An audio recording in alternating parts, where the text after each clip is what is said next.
I want to turn to our friend and a man who really knows these subjects inside and out, Congressman Michael Waltz, a combat veteran, a man who has been ringing the bell and banging the pots and pans for a long time about the Middle East and elsewhere, and we'll get into that too. Michael Waltz, what is wrong with what I just said? Well, there's all kinds of things wrong with the world. What you just said is absolutely right. And Mark, let's just go back and look at the world that President Trump inherited, the Middle East that he inherited, with ISIS on the march, Iran on the march. It was a total mess. And within just a few years, he had taken out Baghdadi, the leader of ISIS. He had taken out Soleimani, the leader of Iran's IRGC. The Iranian currency was tanking. Oil had gone from 4 million barrels a day to basically nothing. Their foreign currency reserves were tanking. You're absolutely right. He had it contained. We went from ISIS destroyed, Iran broke, and then the Abraham Accords to back where we are today. And two things that I would add. One, the same team that's around Biden was around Obama. Blinken, Sullivan, his deputy Feiner, all of them were all deputies and acolytes of Susan Rice, John Kerry, and Hillary Clinton. And so you've had this same policy basically since '08, because even when Trump was in, they tried to undermine him. And then the only other thing I would add is Afghanistan. We now have an axis of terror from Kabul on a superhighway all the way through Tehran. They have completely, despite all our blood and treasure in Iraq, have turned Iraq into a client state of Iran, all the way to the Mediterranean, through Syria and through Lebanon, and have surrounded Israel with the ring of fire the Ayatollah has always complained about. And then now you have the Houthis down in Yemen that Biden on week one of his administration delisted as a terror organization, attacking international shipping. About 15 to 20% of global trade passes through the Red Sea and the Suez Canal. So this is a calamity and a disaster of global proportions. And yet you have a crew around Biden, because I don't think he's really in charge, that has a fundamental misunderstanding of deterrence.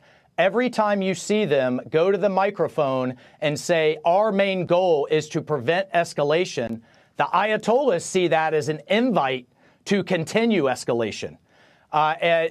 Sometimes, Mark, when the bully's in the schoolyard, you can't just keep giving them more and more lunch money. You got to punch them in the nose. And until we hit Iran, which is behind all of this, where it counts, that's not an invasion. Don't want the media freaking out. That's cyber. That's financial. That's all kinds of, we have all kinds of things in the toolkit, but until you hit them where it counts, like President Trump did, this is going to continue and it's going to get worse. Michael Waltz, I will ask you this question. You're a man who has studied military history. You're a man who has lived combat.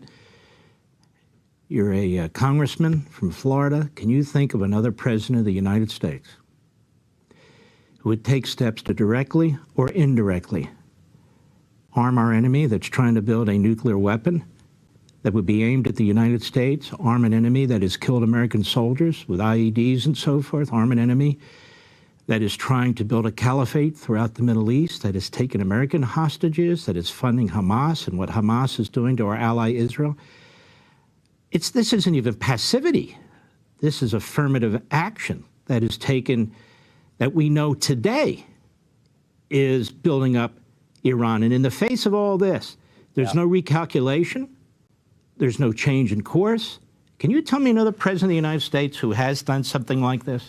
I can't think of one. The closest I'd think of is Neville Chamberlain in the 1930s, that thought he could appease his way out of Hitler's aggressions.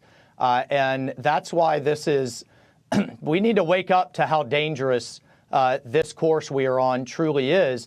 And the thing that has me so frustrated is, I guess, I don't know what it's going to take for them to change course. I guess we're going to have a ship get sunk by these sophisticated anti-ship missiles that the Houthis are firing, or service members die. And I was just in a briefing with with some of the generals. Some of the drones, some of the rockets have gotten through our defenses. By the grace of God, they missed, but eventually they're not going to miss, and Iran is going to continue to fire them until they get a catastrophic hit. I don't know what else it's going to take to get these guys around Biden to walk away from this fantasy of appeasement and this fantasy of a nuclear deal that they keep trying to look away from, and don't rattle Iran's cage because they think we can get back into it. It's just not the case. There's not another president in American history that has done or would do what Biden is doing. You don't arm your enemy. That's number one. And number two, the only difference I see, which is a big one with Neville Chamberlain and Joe Biden, is Neville Chamberlain wasn't funding the Nazis. Joe Biden is funding the Islamo-Nazi regime in Iran.